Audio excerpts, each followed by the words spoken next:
Hello and welcome to Walker Tea Review. I'm Jason Walker with a tea to taste, to learn about steeping different kinds of teas, to experience new teas.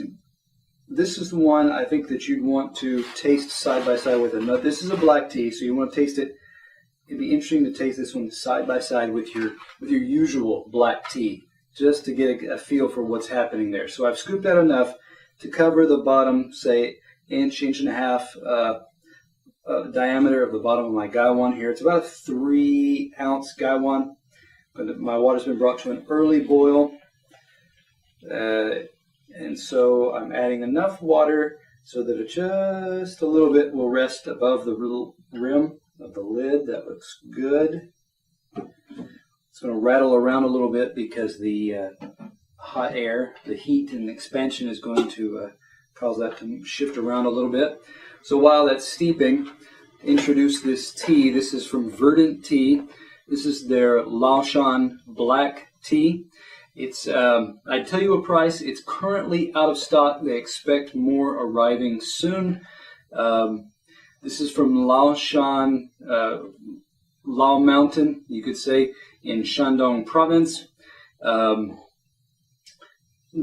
What's described on the site is a May 2013. That's the harvest they expect to be coming in soon. Based on when I received this sample, this is probably from an earlier harvest.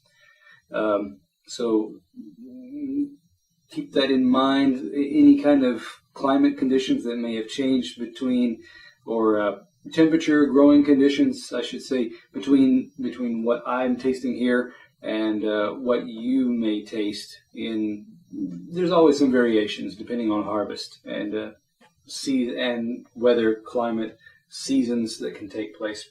So, having said that, I'm going to talk about this particular tea, give it a smell, and look at the dry leaf, the wet leaf, and the liquor.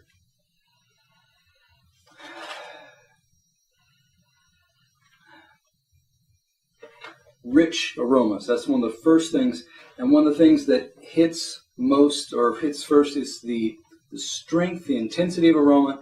You're getting very sweet kind of character there. You're getting melted chocolate.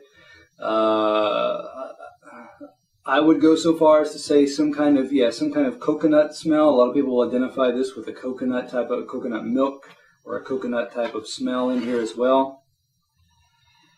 There's a light tinge of something malty type smell as well. So anyway, it's rich, it's intense, it's sweet. It is enticingly sweet in its smell. So I'm going to scoop out a little bit just to look at these leaves here. You know, Laoshan, Shandong province is probably not one of the places that most people think of and know of as far as locations. Laoshan, Shandong province is close to Qingdao, a coastal city, actually known for previous German settlements and its beer, and its Qingdao University. Pulling out leaves here, dark gray-brown, that deep bister type of color, twisted, wiry, so that they are fairly tightly wound along the middle vein of the leaf, through the length of the leaf. Many of these are, if you stretch them out, would be an inch or more in length. But again, fine. These look like to be thin, fairly delicate leaves, younger leaves, finer leaves. They also, the way they were rolled, they're not just twisted, but they've also kind of curled up on themselves a little bit as well. So that as far as dry leaf. I'm not going to really go on more of that. I'm going to close this up, keep that smell nice and strong and intact with the dry leaf. I'm going to go now and pour. I've angled my lid over to the side. Nice smooth pour there. Shake out those last few drops. Give a smell of this wet leaf. I'm going to shake these leaves a little bit, let them distribute a little more evenly.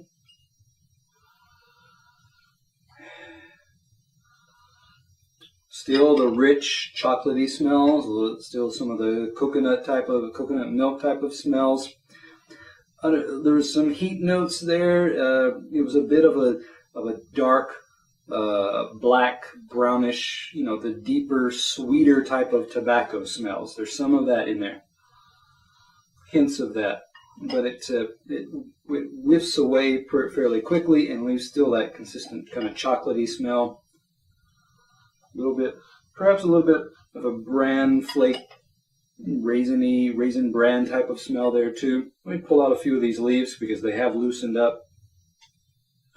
And this one, as I unfurl it here, you can see after one steeping it has loosened up quite a bit. And this particular one is not a completely intact leaf, it's mostly there, but it's a fairly large leaf. It's a fairly thin leaf too. Pulling on it, it's got some resiliency to it. But it's not too delicate, so it's not just going to shred apart. It's not too thick that it's just kind of leathery tough either. Here's a smaller leaf, a bit thicker than that first one, a bit darker in its oxidation as well. You can tell that these have lightened up some. Some of them actually showing a little bit of a greenish brown type of color. There's a third one intact. Oxidation looks fairly even.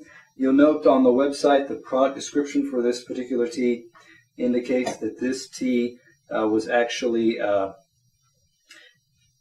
oxidized, set out in the sun to oxidize for 3 full days. Interesting. Something you may, a little bit of interesting background you may want to know about. But I'm going to move on now and get to the liquor here. Holding this up to the light. Nice brownish red type of color. Okay. Still the sweet chocolatey type notes are the dominant. Okay. Still nice bright looking cup as well here as I look at that.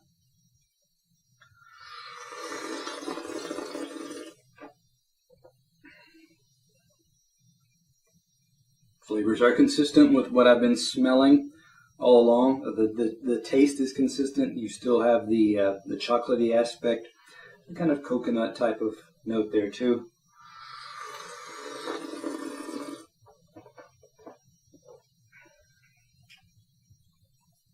Nice rich sweetness in the mouth as well. The aftertaste continues to stay pretty sweet. It's got a bit of thickness there. There's kind of the sweetness kind of amplifies in the mouth, kind of spreads out. It actually kind of seems to flow along the top of the tongue and then spread out to the sides so that you feel this kind of silken, chocolatey texture on the tongue and extending through the mouth.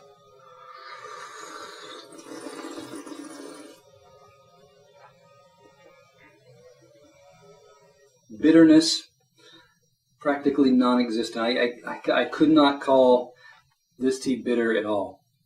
Sweetness there, a gentle astringency that again just seems to kind of spread the taste with it. So it's the sweetness there.